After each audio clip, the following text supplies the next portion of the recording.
மலர் HD கனடாவின் இன்றைய முக்கிய செய்திகள். இலங்கை செய்திகள். அரசை விடாது துரத்தும் ரணில் சவாலுடன் விடுக்கப்பட்ட எச்சரிக்கை. 2025 கிடைக்கப் போகும் பாரிய சலுகைகள் ஜனாதிபதியின் அறிவிப்பு. தேசிய அரசாங்கத்தை அமைக்க தயார் அமைச்சர் விஜித ஹேரத் அதிரடி அறிவிப்பு.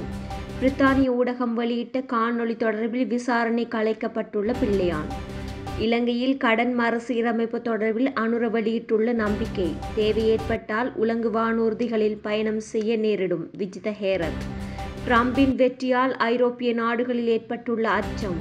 அமெரிக்காவில் ட்ரம்பின் வெற்றி கனடாவுக்கு காத்திருக்கும் ஆபத்து.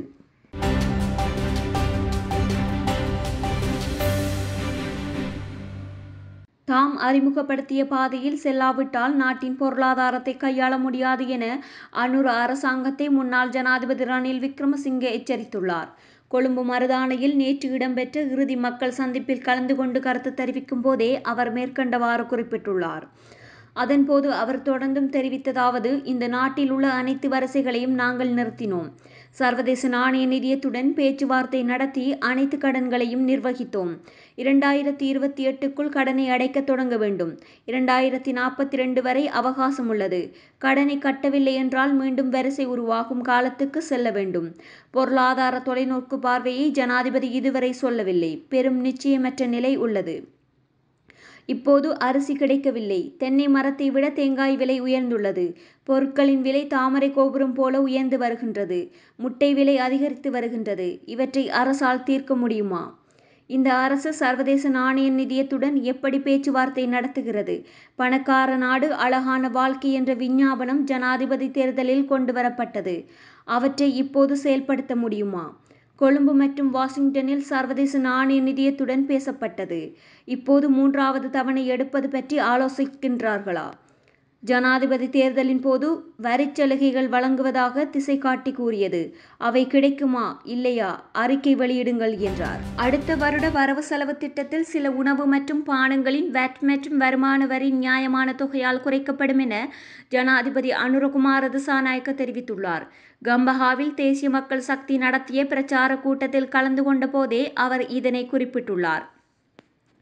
இவ்வருட பொது தேர்தலுக்காக தேசிய மக்கள் சக்தியினால் நடத்தப்பட்ட தொடர் மக்கள் பேரணியின் இறுதி பொதுக்கூட்டம் கம்பஹாவில் நடைபெற்றது.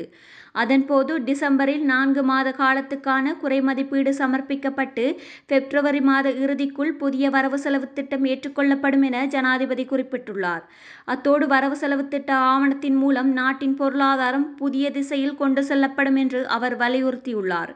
மேலும் மக்களுக்கு தேவையான நிவாரணங்களை வழங்குவதற்கு நடவடிக்கை எடுப்பதாகவும் சில உணவு மற்றும் பானங்கள் மீதான VAT வரியை முற்றாக நீக்குவதாகவும் ஜனாதிபதி மேலும் தெரிவித்துள்ளார். வியாழனன்று நடைபெறவுள்ள நாடாளுமன்ற தேர்தலில் தேசிய மக்கள் சக்தி பெரும்பான்மை ஆசனங்களை வெல்லும் என்பதில் நம்பிக்கை கொண்டுள்ளதாகவும், ஆனால் தேசிய ஐக்கியத்தை அடைவதற்காக தமிழ் மற்றும் முஸ்லிம் சமூகங்களை பிரதிநிதித்துவப்படுத்தும் நாடாளுமன்ற உறுப்பினர்களை கொண்ட தேசிய ஐக்கிய அரசாங்கத்தை அமைப்பது தொடர்பில் கவனம் செலுத்தியுள்ளதாகவும் அமைச்சர் விஜித ஹேரத் தெரிவித்துள்ளார். புதிய நாடாளுமன்றத்தில் அதிக ஆசனங்களை வெல்வதில் தேசிய மக்கள் சக்தி மிகவும் நம்பிக்கையுடன் இருப்பதாகவும், ஆனால் அரசியல் சூழலை வலுப்படுத்துவதற்காக தமிழ் மற்றும் முஸ்லிம்களை பிரதிநிதித்துவப்படுத்தும் நாடாளுமன்ற உறுப்பினர்களை அழைக்க தமது கட்சி தயாராக இருப்பதாக ஹேரத் கூறியுள்ளார். எவ்வாறாயினும் தேசிய ஐக்கிய அரசாங்கத்திற்கான இந்த அழைப்பு இந்த சமூகங்களை பிரதிநிதித்துவப்படுத்தும் இந்த நாடாளுமன்ற உறுப்பினர்களுக்கு மட்டுமே மட்டுப்படுத்தப்படும். ஐக்கிய மக்கள் சக்தி மற்றும் ஐக்கிய தேசிய கட்சிக்கு அல்ல என்று அவர் குறிப்பிட்டுள்ளார். உயிர்த்த ஞாயிறு தாக்குதல்கள் தொடர்பாக சேனல் 4 ஒளிபரப்பிய ஆவணப்படத்தின் குற்றச்சாட்டுகள் குறித்து விசாரணைக்காக முன்னாள் நாடாளுமன்ற உறுப்பினர் பிள்ளையான் எனப்படும் சிவனேசதுரை சந்திரகாந்தன் இன்றைய தினம் குற்றப்புலனாய்வு திணைக்களத்துக்கு அழைக்கப்பட்டுள்ளார். பிரித்தானிய தொலைக்காட்சியான சேனல் 4 உயிர்த்த ஞாயிறு தாக்குதல்கள் தொடர்பாக ஒளிபரப்பிய ஆவணப்படத்தின் குற்றச்சாட்டுகள் தொடர்பில் வாக்குமூலம் பதிவு செய்வதற்காகவே அவருக்கு அழைப்பு விடுக்கப்பட்டுள்ளது. போலீஸ் ஊடக பேச்சாளர் நிஹால் தல்துவ நேற்றைய தினம் இடம்பெற்ற ஊடகவியலாளர் சந்திப்பில் இந்த விடயம் குறித்து தெரிவித்துள்ளார். இதன்போது பிள்ளையானின் பேச்சாளரான அசாத் மௌலானாவின் தகவல்கள் தொடர்பில் பொது பாதுகாப்பு அமைச்சுக்கு அமைப்பு ஒன்று செய்த முறைப்பாட்டின் அடிப்படையில் இது தொடர்பான விசாரணைகளை குற்றப்புலனாய்வு பிரிவினர் ஆரம்பித்துள்ளதாக நிஹால் தல்துவ குறிப்பிட்டுள்ளார். அத்துடன் உயிர்த்த ஞாயிறு தாக்குதல்கள் தொடர்பில் பலரும் வெளியிட்ட சர்ச்சைக்குரிய கருத்துக்கள் பற்றியும் குற்றப்புலனாய்வு பிரிவினரால் விசாரணைகள் ஆரம்பிக்கப்பட்டுள்ளதாக அவர் தெரிவித்துள்ளார். இலங்கையின் கடன் மறுசீரமைப்பு நடவடிக்கையை எதிர்வரும் டிசம்பர் மாதத்துக்குள் முடிக்க முடியும் என ஜனாதிபதி அனுரகுமார திசாநாயக்க தெரிவித்துள்ளார். கம்பஹாவில் இடம்பெற்ற மக்கள் சந்திப்பில் கலந்து கொண்டு உரையாற்றிய அவர், தற்போது நிலவும் பொருளாதார சவால்களுக்கு மத்தியில் நிதி ஸ்திரத்தன்மையை அடைவதற்கான அரசாங்கத்தின் திட்டத்தை கோடிட்டு காட்டியுள்ளார். இலங்கையின் மறுசீரமைப்பு செயல்முறை கிட்டத்தட்ட நிறைவடைந்துள்ளது. இன்னும் ஒரு சிறிய தொகை மட்டுமே இறுதி செய்ய எஞ்சியுள்ளதாக ஜனாதிபதி அனுரகுமார திசாநாயக்க இதன்போது குறிப்பிட்டுள்ளார். எதிர்கால கடமைகளை நிர்வகிப்பதற்கான கணக்கீடுகள் ஏற்கனவே நடந்து கொண்டிருப்பதால் இதன்படி 2028ஆம் ஆண்டளவில் மறுசீரமைக்கப்பட்ட கடனை திருப்பி செலுத்த ஆரம்பிக்கும் என்று அவர் நம்பிக்கை வெளியிட்டுள்ளார். இதற்கிடையில் எதிர்வரும் பொதுத் தேர்தலின் பின்னர் பொருளாதார மீட்சி வேலை திட்டத்தின் 3வது மீளாய்வை மேற்கொள்வதற்காக சர்வதேச நாணய நிதியத்தின் குழு ஒன்று இலங்கைக்கு வரவுள்ளதாக ஜனாதிபதி குறிப்பிட்டுள்ளார். இந்த மதிப்பாய்வு 2025 ஜனவரி இறுதி அல்லது பிப்ரவரி ஆரம்பத்தில் முடிவடையும் என்று அவர் நம்பிக்கை தெரிவித்துள்ளார். தமது அரசாங்கம் உலங்கு வானூர்திகளை பயன்படுத்தப் போவதில்லை என தாம் கூறவில்லை எனவும், தேவை ஏற்பட்டால் உலங்கு வானூர்திகளில் பயணம் செய்ய நேரிடும் எனவும் வெளிவிவகார அமைச்சர் விஜித ஹேரத் தெரிவித்துள்ளார். எதிர்க்கட்சியில் இருந்தபோது வெள்ளம் மற்றும் சுனாமி போன்ற அனர்த்தங்களின் போது உலங்கு வானூர்திகளை பயன்படுத்தி பயணம் செய்துள்ளதாக குறிப்பிட்டுள்ளார். ஊடகம் ஒன்றுக்கு வழங்கிய நேர்காணலில் விஜித ஹேரத் இந்த விடயத்தை சுட்டிக்காட்டியுள்ளார். கடந்த அரசாங்கங்களில் ஜனாதிபதி ஆலோசகர்கள் மற்றும் பாதுகாப்பு பிரதானிகள் தனித்தனி உலங்கு வானூர்திகளை பயன்படுத்தியுள்ளதாக சுட்டிக்காட்டியுள்ளார்.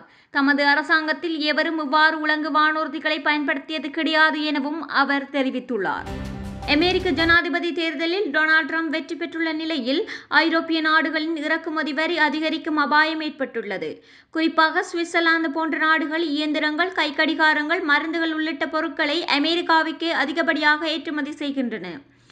இந்நிலையில் டொனால்ட் ட்ரம்ப் இறக்குமதி வரியை 20% வரை அறவிடுவார் என தெரிவிக்கப்பட்டுள்ளது.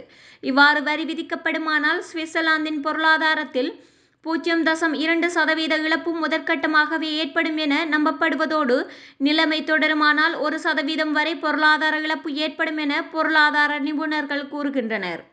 இதேவேளை சீனாவில் இருந்து அமெரிக்காவுக்கு இறக்குமதி செய்யப்படும் பொருட்கள் மீது 60% வரியும், ஜெர்மனியில் இருந்து இறக்குமதி செய்யப்படும் பொருட்களுக்கு 10 முதல் 20% வரியும் அறவிடப்படலாம் என தெரிவிக்கப்பட்டுள்ளது. இதனால் தானியங்கி துறை மற்றும் மருந்தகத்துறை உள்ளிட்ட அமெரிக்காவில் விற்பனை செய்யப்படும் ஜெர்மன் தயாரிப்புகளின் விலை அதிகரிக்கும் என எதிர்பார்க்கப்படுகின்றது. எனினும் பிரித்தானியாவிற்கு மட்டும் வரி விலக்கு அளிக்கப்படலாம் என கூறப்படுகின்றது. அமெரிக்க ஜனாதிபதி தேர்தலில் டொனால்ட் ட்ரம்பின் வெற்றியானது கனேடிய வட்டி வீதம் மற்றும் டாலரின் மதிப்பிலும் தாக்கம் செலுத்தலாம் என கூறப்படுகின்றது. ட்ரம்பின் பொருளாதார கொள்கைகளில் அந்த நிலைமை ஏற்படலாம் என எதிர்பார்க்கப்படுகின்றது. அவரின் பொருளாதார கொள்கைகள் அமெரிக்காவில் பணவீக்கத்தை உருவாக்கலாம் என்றும், அதன் தாக்கம் கனேடிய வட்டி விகிதத்தில் மற்றும் கனேடிய டாலரின் மதிப்பில் மாற்றம் ஏற்பட காரணமாகலாம் என்றும் நிபுணர்கள் தெரிவித்துள்ளனர். இந்த நிலையில் சீனா உள்ளிட்ட நாடுகளிலிருந்து இறக்குமதி செய்யப்படும் பொருட்களுக்கு அதிக வரி விதிப்பதாகவும், குறைந்த வரி விகிதம் மற்றும் ஒழுங்குமுறையை எளிமைப்படுத்துவதாகவும் ட்ரம்ப் உறுதியளித்துள்ளதாக கூறப்படுகின்றது.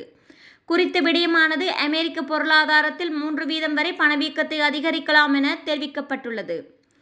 இவ்வாறானதொரு பின்னணியில் அமெரிக்காவின் பணவீக்க அதிகரிப்பானது கனேடிய வங்கிக்கு கவலை அளிக்கும் விடயமாக கருதப்படுகின்றது. இதேவேளை அமெரிக்காவின் வட்டி வீத கொள்கையை கருத்தில் கொண்டு கனடா அதன் வட்டி விகிதத்தை குறைக்க நேரிடலாம் என்று குறிப்பிடப்படுகின்றது. அதன்போது அமெரிக்க டாலருடன் ஒப்பிடுகையில் கனேடிய டாலரின் மதிப்பு குறைவதால் கனடாவுக்கு தேவையான இறக்குமதி பொருட்கள் விலை அதிகரிக்கும். இவ்வாறான சூழ்நிலையில் கனேடிய வட்டி வீதங்களில் மாற்றம் ஏற்படும் என்றும், கனேடிய டாலரின் மதிப்பு அமெரிக்காவின் பண மதிப்பிலிருந்து பெரும் வித்தியாசத்தில் குறையலாம் எனவும் கூறப்படுகின்றது.